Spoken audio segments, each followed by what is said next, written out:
नमस्कार दोस्तों, आज के हमारे इस वीडियो में हम आपके लिए संकष्टी चतुर्थी की व्रत कथा लेकर आए हैं। नारद पुराण के अनुसार संकष्टी चतुर्थी का व्रत करने से घर में सुख समृद्धि आती है। बप्पा की कृपा से हर बिगड़े काम बन जाते हैं। सूर्योदय से शुरू होने वाली संकष्टी व्रत चंद्र दर्शन के बाद ही समाप्त होता है। साल भर में 12 संकष्टी व्रत रखे जाते हैं। अश्विन मास की संकष्टी चतुर्थी को विघ्नराज संकष्टी चतुर्थी कहते हैं। इस दिन गौरी पुत्र गणराज की पूजा करने से यश, धन, वैभव और अच्छे स्वास्थ्य की प्राप्ति होती है। इस दिन कथा सुनने का भी प्रावधान है। बिना कथा सुने व्रत पूरा नहीं माना जाता है। विधि विधान के साथ पूजा करने और कथा सुनने से गणेश जी प्रसन्न हो जाते हैं और सभी मनोकामनाएं पूर्ण करते हैं। चलिए अब हम आपको इसकी कथा सुनाते हैं।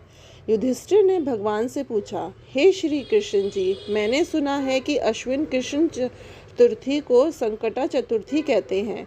हे जगदीश्वर, आप कृपा करके मुझे विस्तार पूर्वक इस कथा का श्रवण कराइए।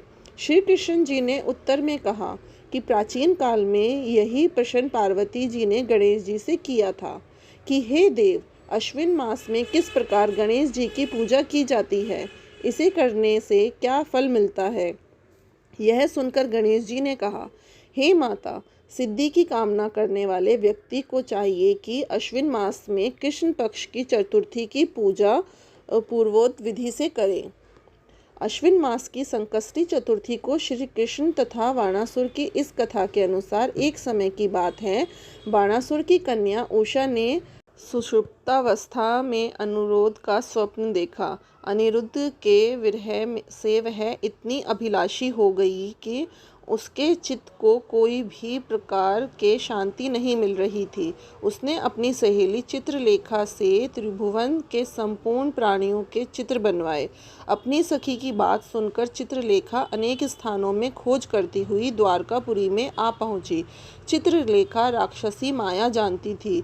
उसने वहां अनिरुद्ध को पहचान कर उनसे उनका अपहरण करा लिया और रात्रि में पलंग सहित अनिरुद्ध को उठाकर वह गोधूली बेला में बाणासुर की नगरी में प्रविष्ट हुई। उधर प्रद्युम्न को पुत्र शोक के कारण असाध्य रोग से ग्रसित होना पड़ा। अपने पुत्र प्रद्युम्न एवं पौत्र अनिरुद्ध की घटना से यह कृष्ण जी भी व्याकुल हो उठे। रुक्मणी भी पौत्र के दुख से दुखी होकर बिलखने लगी और खिन्न मन से कृष्ण जी से कहने लगी, हे नाथ, हमारे प्रिय पौत्र का किसने हरण कर लिया, अथवा वह अपनी इच्छा से ही कहीं गया है। मैं अपनी सामने शोकाकुल को अपने प्राण छोड़ दूंगी। रुक्मणी कोई ऐसी बात सुनकर श्री कृष्ण जी यादवों की सभा में उपस्थित हुए। वहां उन्होंने परम तेजस्वी लोमश ऋषि के दर्शन किए। उन्हें प्रणाम कर श्री कृष्ण ने सारी घटना कह सुनाई। श्री कृष्ण ने लोमश ऋषि से पूछा कि हे मुनिवर, हमारे पुत्र को कौन ले गया?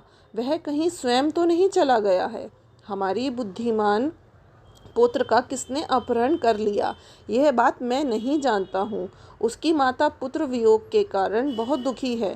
कृष्ण जी की बात सुनकर लोमश मुनि ने कहा, हे कृष्ण, बाणासुर की कन्या उषा की सहेली चित्रलेखा ने आपके पुत्र का अपहरण किया है और उसे बाणासुर के महल में छिपा के रखा है। यह बात नारद जी ने बताई है।